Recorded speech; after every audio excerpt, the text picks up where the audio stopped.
Greetings to everyone who's here with us for the opening of this symposium. Connie mentioned that we have colleagues from the Caribbean as well as colleagues across the UK and elsewhere. And I'm speaking now as part of the team, not as keynote speaker. How delighted I am for that. And I'm glad that you're all here and encourage you to stay with us through what will be an exciting I feel like using the word menu, which somehow feels appropriate for what we're covering the next 4 days. So an exciting menu of talks and discussions relative to food systems globally and locally. Connie mentioned that we met when we were doing what I think of in my mind as one of the first phases of this project that we'll be discussing a lot more of over the next few days, which is looking at foodscapes in the urban space of Kingston in Jamaica. And the Caribbean context is really the focus of the comments I want to say this afternoon about why I think something as critical as history needs to be sort of integrated in how we conceive foodscapes and food systems. So I'm going to now share my screen and hopefully this will go through without any problem. Everyone sees that clearly? Perfect. Okay, Thanks, Mike. great. So I've titled the talk 400 Years and a Whole Heap of Brown Sugar, which is, Jamaican Creole, patois um, term, but it's actually as exciting and enticing as it is. I can't claim ownership of it. It's actually a line from a song by Damian Marley on his second album, Halfway Tree, which I thought the song is called Catch a Fire. And I have always found the line to be so incredibly powerful because it captures history and it captures commodity in it. So the 400 years is a reference to the long history of colonial slavery in the Caribbean. And then, of course, brown sugar refers to what we see there in the opening slide, sugarcane. Sugarcane being the principal reason for the expansion of the Caribbean, or one could say the expansion of European colonization in the Caribbean, and also the main reason for the heavy peopling of the Caribbean, mostly from Africa. But I'm going to focus a bit on some of that history in some broad outline in my talk this afternoon, but be going further than that to look at the post-slavery society and the way in which the subject of this title, brown sugar, has become such a mainstay in the local diet of Caribbean peoples. First, let's open up with some contextualizing points. And this slide sort of points to what our historians, social scientists, scholars of the Caribbean have been arguing for many decades now, that the Caribbean occupies a major place in the global food system. And this can go all the way back, if we were to trace it, to the 16th century, when the Spanish, being the first European colonizers of the Caribbean, arrived and started to develop crops for not only domestic consumption, but for exportation to other Spanish territories and indeed to Europe. And that was the sort of first entry, if you will, of the Caribbean in a sort of global foodway. And there's also a great exchange that happened during that period, an exchange of goods that were brought and crops that were brought to the Caribbean from Europe, also from Africa, with the large scale importation of captives from Africa who were forced into enslaved labor. And then the foodways that emerged within that sort of crucible of colonialism and slavery, some of that went back to Europe as well. So very early on in the history of what we use as a shorthand and refer to New World slavery and the consumption of Caribbean commodities, agricultural products grown in the Caribbean was very important to international food system. Politics, economy, trade, and imperial histories contributed to the establishment of unique foodscapes in each island. And some of that has to do with the nature of the European colonizer in each region. I'll speak a bit about the British colonial history, but this is not unique to the British. I just mentioned the Spanish, and we know with the French and to a lesser extent the Dutch and the Danish, we also see a strong influence of what's produced in these islands into a sort of commercialized global food system. And these become popularized everywhere. And it starts in the 16th century.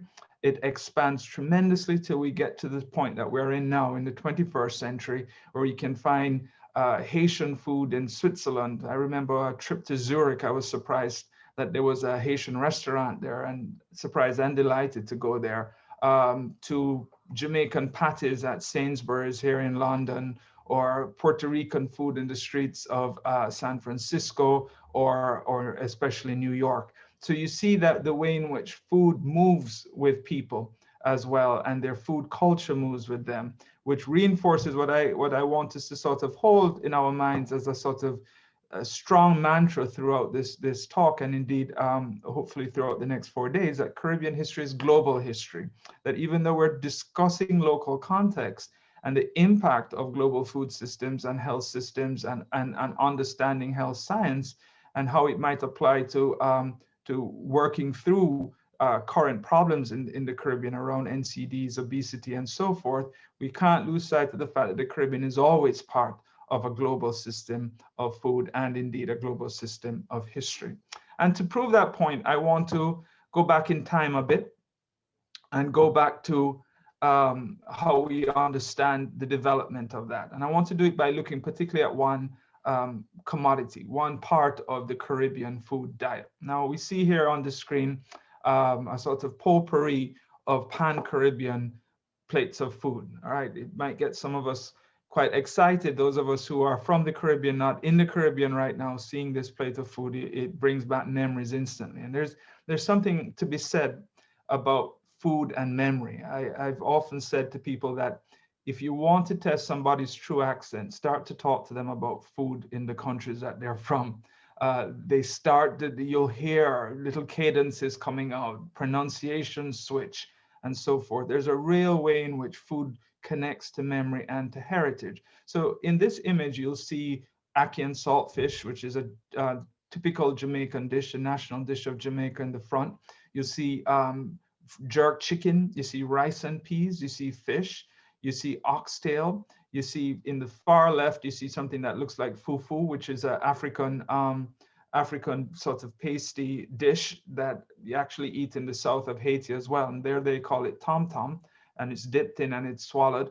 You see a lot of that. You see, by the way, the pan-Caribbean staple of plantain on almost every plate in the image. Much can be said, dissertations can be written about each of the items in this plate and how there's a sort of pan-Caribbean transnational story behind them. But I want to focus on what is less noticeable in the image, and that is the soda. You'll see two soda bottles here, one green one here and another one over here. And those are important to understanding the concept of what a Caribbean meal is, and then an evolved Caribbean meal where you have these foods in the plate, but those foods are always or often accompanied by a sweet drink. And that sweet drink is part of a crucial story that I would like to draw more attention to in my discussion. And to do that, we're going to pose a few sort of formative questions. What might a focus on sweetened drinks tell us about larger Caribbean food systems?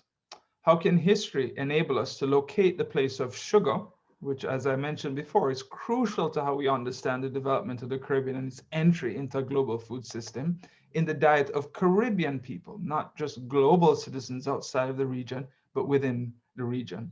What implications might this have for how we discuss policy interventions when confronting unhealthy dietary practices? And the image you see accompanying this slide are two smiling children from Haiti, and you see the Haitian flag in the background, but outsized by the image of the cola champagne bottle, Cola Cawan, which is an hyper-sweetened and very, very popular beverage in Haiti.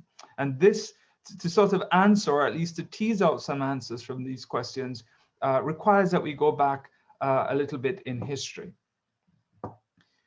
Now, one of the first books that historians looking at the history of sugar in the Caribbean have often gone back to is this account known as A True and Exact History of the Island of Barbados, published in 1657 by an Englishman by the name of Richard Lygon. Lygon was a royalist escapee. He left England during the mid 17th century. He arrives in Barbados. Barbados had been colonized by the British from 1627, one of the early islands to be colonized. And he settles there in the 1640s. He spends 3 years there, becomes a plantation manager in Barbados, and writes this, goes back to England, is arrested in England and imprisoned for, I think, 3 years for some debt problems he was in. But as he was in prison, he pens this very detailed history, or rather story, of his time in Barbados for those 3 years. Now, Lygon's book is very important for us to understand the early development of a plantation complex in the Caribbean. These images that you see here and elsewhere in the slides to follow were drawn by Lygon to accompany the book, to give us an image of what the island of Barbados looked like. And so after he goes into much about the early colonization, the first arrivals coming in from Africa who will work on the plantations, the indentured servants coming in from England and the circumstances that they were enduring working on the plantations. He then goes into a much longer treatise in the last quarter of the book, in which he's making a strong case for the adoption of a sugar economy, how vital and commercially important a sugar economy can be to England. And here are a couple lines from Lygon's book that drive home that point. The first one speaks to, and it's important to bear in mind that when we think about sugar, we can't, and its history, we can't forget slavery. And that was part and parcel to the whole concept of the British colonial enterprise in the Caribbean. And it's one of the things that at my center, the Center for the Study of the Legacies of British Slave Ownership, we're very concerned about. We really want to look at the way in which British history was heavily shaped by the history of British colonial slavery. And I can say more about that in the discussion period. But what I'll say here is that he points up very early on that there is a treatment toward enslaved people, as well as indentured servants, that is brutal and that is violent. And he says here, he sees, this is just one excerpt where he talks about a servant being hit on the head till blood flowed. And then he ends there saying that the fault was not even worth speaking of. The paragraph that follows is where he starts to really drive home the point about the potential of sugar. And this is after very detailed sketches of what a processing plant looked like in the 17th century, mid-17th century Barbados for sugar, a sugar mill. Also a graphic description of what a plantation structure would have looked like. Then he gets to the nuts and bolts of it. He identifies Muscovado sugar, brown sugar, worth 3 doubloons, which was the unit of currency at the time, per value in Barbados. In other words, he looks at this particular spot of land and says he reckons, based on his calculation, the amount of cane grown on that tiny spot will be worth 3 doubloons. By the time it gets to the boat and is transacted for shipping, he says there's an added value of 3 doubloons, then it increases. Then he gets to the big point. It will sell in London for 12 doubloons a pound, and so 'tis doubled again. And in 2 months' time more, it will be in England. Now you see what a vast revenue this little spot of ground can produce. It can multiply significantly from its original value of 3 to 12. And this is used to encourage more entry and support by the English into the sugar trade and into colonization. And for added value, he inserts this quote from a famous doctor in London, that if sugar can preserve both pears and plums, why can it not preserve as well our lungs? And it's fitting very tightly there with an argument that was being made as sugar consumption becomes more common in particularly in England, but would spread across Europe, that sugar was actually a good thing for you. It had nutrients, it energized you, it made workers more industrious and so forth. and it had healing properties. So all of this was done again with that central aim of selling the value of Caribbean grown, I should say, enslaved produced sugar. And what's the consequence of this? The consequence across the 18th century can be summarized in these three maps that I have, these three diagrams. You see in the top one, the famous transatlantic triangular trade. You have that trade coming from Africa. And once the British enter into that trade in earnest in the late 17th century, they become the leading traders in enslaved or captured Africans, bringing them to the Americas. They would come to the Americas, they would work in the Caribbean, and then their produce, the raw materials of that produce would go back to Britain. And you see the trade goods there: sugar, rum, rice, coffee, tobacco, cotton, and at the top of that list, sugar. The bottom map is a very graphic description that is arresting to show you how profound this sugar revolution was in its impact on the Caribbean. It's a map of the island of Jamaica and all of those dots. And this is a map, by the way, produced by my center using historical maps and using estate records. And we did this wonderful map with a collaborator of ours about 2 years or so ago, where we could put dots where every known estate was in the island of Jamaica. And as you see there, it's almost as if the island is entirely consumed with plantations, with estates. Not all sugar, there are coffee estates, there are agricultural estates and so forth, but predominantly sugar. And it supports one of the arguments made by an 18th century planter, that the Caribbean was essentially a plantation machine. It was seen as a factory for the global production of sugar.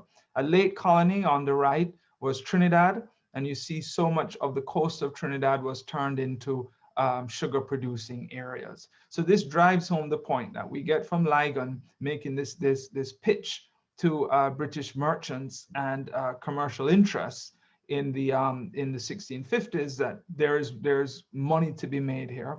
You get to understand that how that facilitates, enables, and encourages the transatlantic trade in Africans, and the geographical, spatial, and land consequences of that in the Caribbean. Now, in Britain, that's when it really begins to take off. Sidney Mintz has done wonderful work on this in his classic study, Sweetness and Power, where he talks about the demand for sugar in Britain as being a major factor that would lead to the further expansion and indeed the centuries of sugar production and enslavement in the Caribbean. And I'll just say 2 quick paragraphs from that book that I highly recommend for those who haven't read it, because it really shows you how the commodity demand overseas becomes the engine for production and, in fact, plantation violence in the Caribbean. On the one hand, the steps of English participation in the sugar trade represent an extension of empire outward, but on the other, they mark an absorption, a kind of swallowing up of sugar consumption as a national habit. Like tea, sugar came to define English character. And that famous 1846 sketch there called the Sugar Hogshead, of a hogshead of sugar brought in from the Caribbean and delivered to a store in London, and then these children jumping into it, going sugar mad, trying to get their hands on the sugar. The final paragraph there from Mintz: the mystery was not simply one of technical transformation, but also the mystery of people unknown to one another, meaning people in England, people in the Caribbean, being linked through space and time, and not just by politics and economics, but along a particular chain of connection maintained by their production.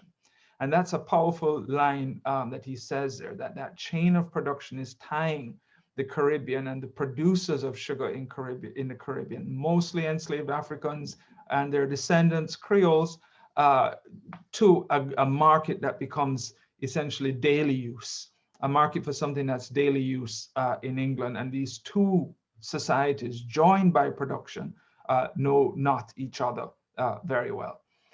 I'm not going to go into that part of it with the British side. I think Sidney Mintz has done an exceptional job with that, and I can only recommend it to you. But what I want to do for the remainder of my presentation is to consider it from the Caribbean side.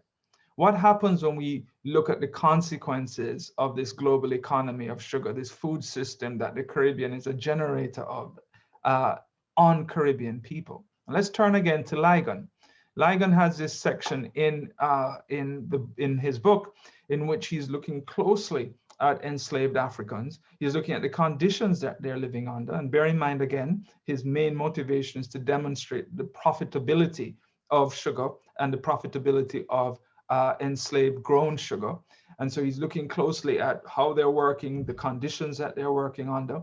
And he identifies that there was a drink that was a byproduct of sugar that would be used and administered to enslaved persons when they fell ill. He looks at the climate, the fact that they're working mostly semi-nude men and women cutting sugar cane, and it's arduous, back-breaking, life-shortening work all day long. But in the evening, even though it's the tropics, you'd have very cool nights and it would get people sick. People often fell ill as a result of that. So he makes this point about how that planters, potential planters, need to bear that in mind. But then there's this drink mixed with sugar that when they drink it, it becomes a sort of cure for them. And I picked that line out because it's important to think about the way in which the ingestion or eating of sugar, particularly in its liquid form as a juice or as a drink, is there from the very beginning of the sugar revolution in the Caribbean. And that while we think about the other side of the transatlantic trade with consumption, we mustn't lose sight that that consumption issue was very present in the Caribbean from the very beginning. And there's some real consequences of that. In the 19th century, after slavery ends, and slavery ends in the British territories fully in 1838, the Abolition Act makes it illegal after 1834, but there's a protracted apprenticeship system. So full freedom doesn't arrive till 1838. It staggers at various points along the 19th century in other Caribbean territories, arrives first actually in Haiti, then the British Islands, and then later on the Spanish Islands. But the point I'm making here is that after it ends and after this sort of regime of the plantation, it becomes a part of the earlier history of the colonial relationship with the Caribbean. It doesn't end or change or alter the consumption of sugar in its liquid form. And in the 19th century, what you see is a heavy consumption of it in all across the Caribbean, but in this example, it's Jamaica. This thing referred to as sweet drinks, and this little advert that I have there from 1897 of a child almost sort of drowning his face in this massive glass of sweet drink. And it was first the dark brown sugar mixed with water being a sort of typical drink, but then it moves on to more sort of commercialized forms of sweet drinks that would become colas and sodas, and sometimes referred to as aerated waters, but more commonly referred to as carbonated beverages. So you see the list again from 1897 of what's for sale: ginger ale, lemonade, cola champagne, cola tonic, orange champagne, and so forth. It becomes quickly associated with the Caribbean diet. So even if the other foods on that plate that I showed you earlier are in their own state of evolution, there is this sort of touchstone that sweetened drinks, particularly from brown sugar, from cane sugar, has as a major feature of the Caribbean diet. Fast forward a little bit to 1940. And this is an advertisement promoting carbonated beverages at a time when the commercialization of said carbonated beverages was really increasing. You begin to see a lot of industries from the late 19th century in the Caribbean getting involved in bottling sweet drinks and selling them. And this one is from a company called Lewis Kelly and Sons Limited. And I must give a full disclosure here. I'm related to that. That's my great grandfather's company. So I grew up on some of these things, have to admit. I was once an addict to some of those drinks myself. But it goes all the way back to the 1920s. He had started in the 1920s, but he was one of about a half dozen similar companies. And in 1940, there was a whole feature that was done in one of the local papers promoting the drinking of sweetened drinks. And let's read this together and maybe be a little bit irked by what's said in it. With modern refrigeration in the home, carbonated beverages can be purchased almost anywhere. Bottled carbonated beverages are purer than ordinary drinking water and therefore excellent to drink. And to be honest, we find plain water quite unenjoyable to take and usually drink it only when forced to by extreme thirst. Sugar is present in beverages in fairly large quantities from 10 to 15%. And then the last line, it promotes better health and greater enjoyment. And you should do that by drinking more bottled carbonated beverages starting today. So you see this association. The other thing I want to point out too is the flavors. The flavors are created by manufacturers in the Caribbean. I'm giving a Jamaican example here, but it's not unique to Jamaica. We see it in all the other islands as well. And so the notion of attachment to a particular carbonated beverage, whether it's the new grape or whether it's another type of cream soda or something that has been made by a Jamaican or Trinidadian or Haitian or Dominican or Cuban manufacturer, involves in it an attachment to nation, an attachment to community, to society. And that's where we begin to see the increasing dangers of this. And to prove that point even further, here's a slide by the time we get to the 1960s, from the 1940s with World War II to the 60s, that demonstrates the way in which policy and popular consumption of sweetened drinks sort of intersect to defend the carbonated beverage industry. There was a shortage in bottling during the war. And as a result of that, drinks were sold in different sorts of containers. After the war, with the rural to urban migration coming in, and this happens again in most of the islands, not all, it opens up new commercial markets for the consumption of these carbonated beverages, which were not as prominent in rural areas. And it also, and this is part of the work that we've been doing with the project, it also leads to a change in the foodways of urban societies for other reasons, which we can expand upon in the breakout room. But the point is that rural to urban migration has an impact on the wide availability and marketability of these sweetened beverages. And then after the war, there are new UK laws. Bear in mind again that these islands are still colonies of Britain until 1962 for Trinidad and Jamaica and into the 70s for the other islands. So they're bound by some of these laws. But new UK laws for the protection of sugar-based sweetened drinks has an impact in protecting that market in the Caribbean. And when I say the protection of those drinks, it's protection against artificial sweeteners that were starting to enter sort of broader consumption of sugar-based drinks in the 50s into the 60s.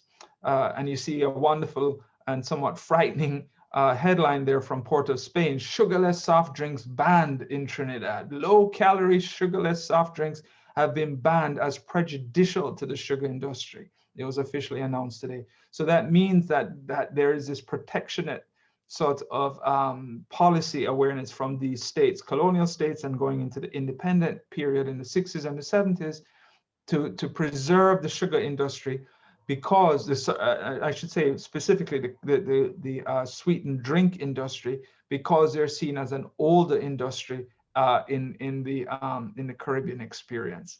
The final point there is, well, two bullet points which are important, is new marketing and advertising methods to promote sweetened beverages as nutritious, which is because a lot of people from the Caribbean now in this more modernized world are going to study in London, they're going to study in New York, parts of the United States and so forth. Some of them are studying or apprenticing with advertising firms, and they come back to the Caribbean, and there are new ways of advertising and selling products. This has a major impact on all food consumed, but with drinks, you begin to see that changing dramatically. And here are two examples of it. the way in which the ad campaigns revolutionize these foodscapes. The top one is one that I grew up seeing every day on TV. It's a Jamaican Quenchade, which is a sweetened beverage, and that's a still from one of their ads from the 1980s. And obviously, as with other types of food, once you appeal to children, there's a way in which it connects them, it ties them, it binds them, it makes them want to have this, consume this. And the bottom is a snapshot of one of Bob Marley's last concerts that he gave in Jamaica before he died very young of cancer. And this was a concert in Montego Bay, but you see behind him the Welcome to Ting Country sign. And Ting is a popular Jamaican soda. And the branding then that the soda and the country are joined, and the use of that branding in this sort of global media, like with reggae music, is an important factor. All right, just trying to bring things to a bit of a close here. So there's a bittersweet aspect to this story, to that story between you get from the cane stalk on the left to the soda bottle on the right. And it is the fact that in that transition, in between that movement, there's all of this history that has to be considered when we think about consumption patterns, so health outcomes and so forth. Slavery, the trade in African lives, the global demand for Caribbean grown sugar, colonialism, and the post-independence search for national identity worked for centuries to ensure sweetened beverages a place of permanence in the Caribbean diet. And I hazard my own point here that that has become in its own way a food system of its own. And one can think about the way in which these national soda beverages become points of contact, points of attachment, right? From Port-au-Prince to Port of Spain, Kingston to Brixton, Montreal to Minneapolis, Miami, San Juan to San Francisco, Caribbean soft drinks are sold as part of the eating experience of an international Caribbean cuisine. Now, what's the health outcome part of it? That's something that I know we'll be discussing further on in the symposium of the next few days, so I won't say much about that here, but I do want to point out that the way in which health, history, and legacies of slavery do have a great intersection. And there's a great article called The Bitter Truth About Big Sugar's Caribbean Colonialism by Howard University Professor Natalie Hopkinson, in which she talks about her own sort of health challenges with diabetes. And then she connects that to this longer history by saying there is an argument among people who and groups that are supporting reparations to former sugar colonies in the Caribbean that they need to also look at the way in which, after centuries of that, it has had this deleterious effect on the health of Caribbean populations today. And here you see in my final sort of nationalized slide about this, the way in which bigger on the right, Jamaican beverage has the stamp on the back, I am Jamaican. Again, that attachment to nationality. And then you have a Trinidad roti with a Trinidad solo drink in the frame. Like, that's how you consume a roti that is washed down with a drink. And then the foreign producers of sweetened beverages get in on the act. And here Pepsi had a huge campaign a few years ago, the remnants of which are still marked across the city of Kingston, the Jam I Can campaign, promoting through Pepsi this sense of Jamaican nationalism. Here are some thoughts that I'll just wrap up with that we could take into our discussion. If global food systems have shaped local diets for centuries, is it even possible for policy initiatives to be developed that address entrenched foodways?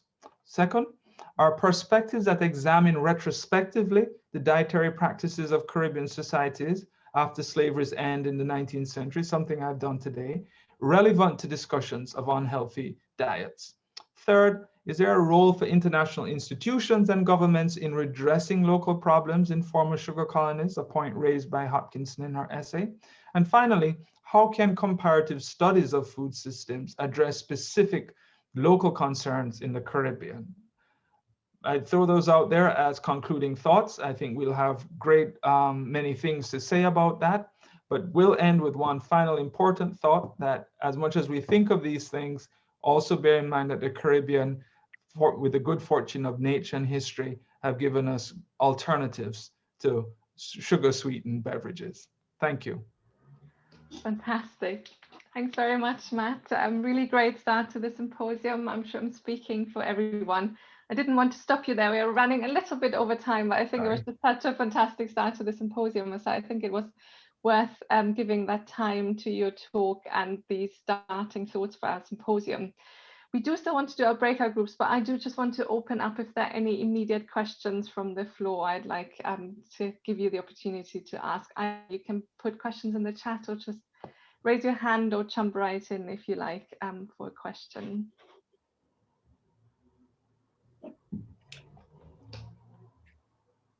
Henrika, yes, I go with you. Matt, your story made me think about the recent plastic ban in Jamaica, because they have banned straws, plastic bags and styrofoam boxes, but they excluded bottles. And from what I gathered, it's because of the lobbying of the manufacturing industry. So do you think it is that behind it as well, then, that they don't want the bottles to be included in the plastic ban because then the people don't consume the sweetened drinks? Yeah, that's a good question. I mean, you know, let me just answer it very quickly, Enrica. Thanks for the question.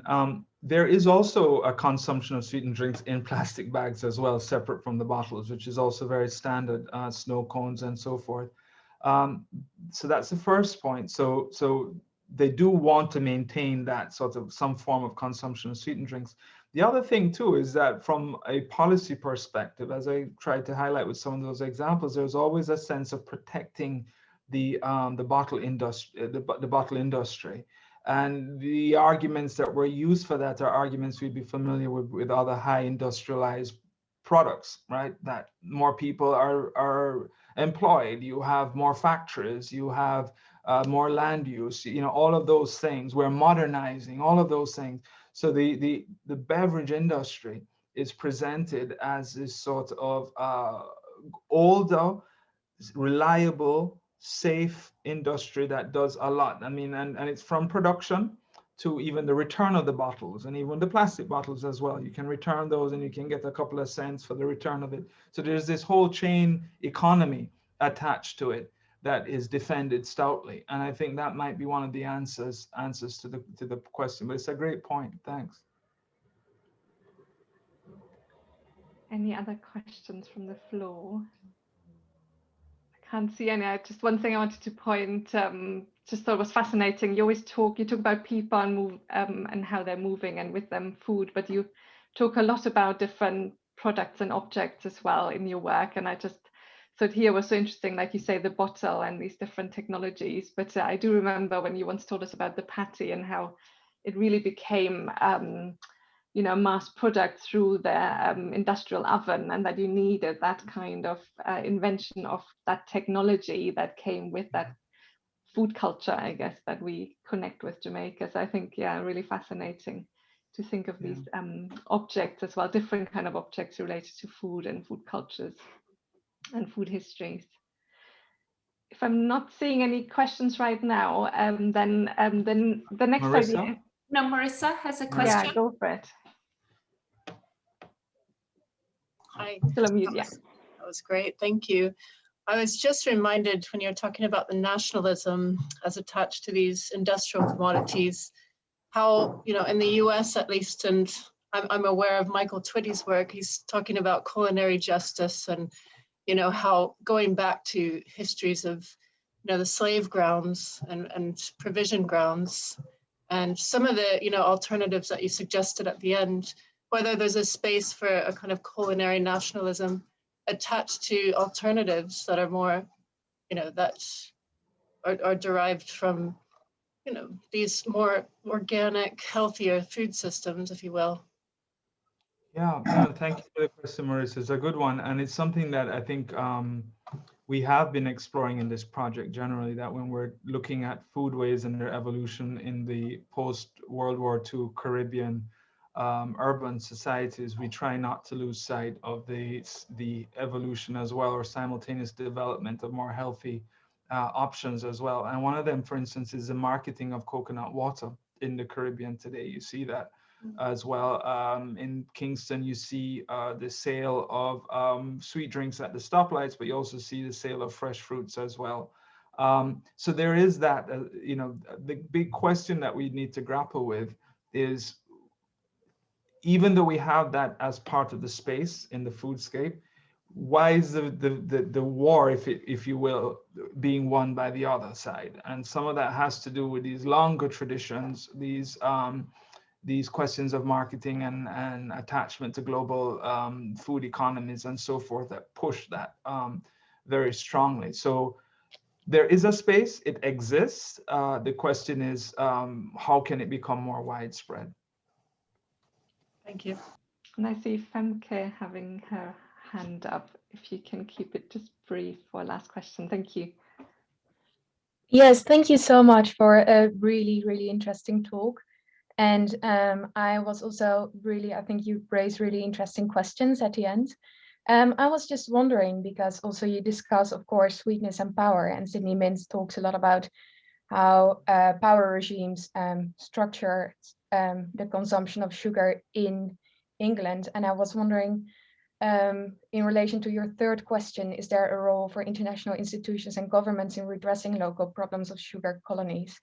How do you imagine we study the structures of power surrounding sugar in the Caribbean, and how do we deal with, how do we understand power in relation to global institutions and organizations that study global health and possibly the hegemonic nature of some of these institutions? Yeah, no, that's a really good point, and one that hopefully we can do it justice in the breakout session. But I'll say briefly that I think the aspect of power has to look at power locally and globally, and there's its own sort of local power structure around the distribution of these kinds of industrial created foods and food products.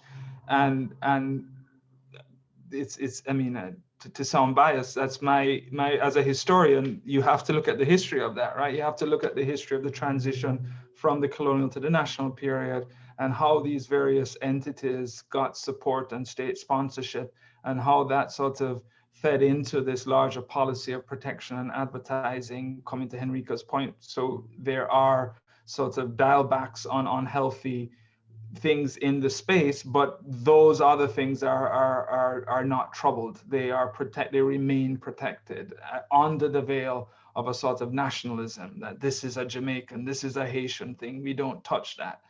So the bottom line would be really sort of looking closely at the functionality of local power structure.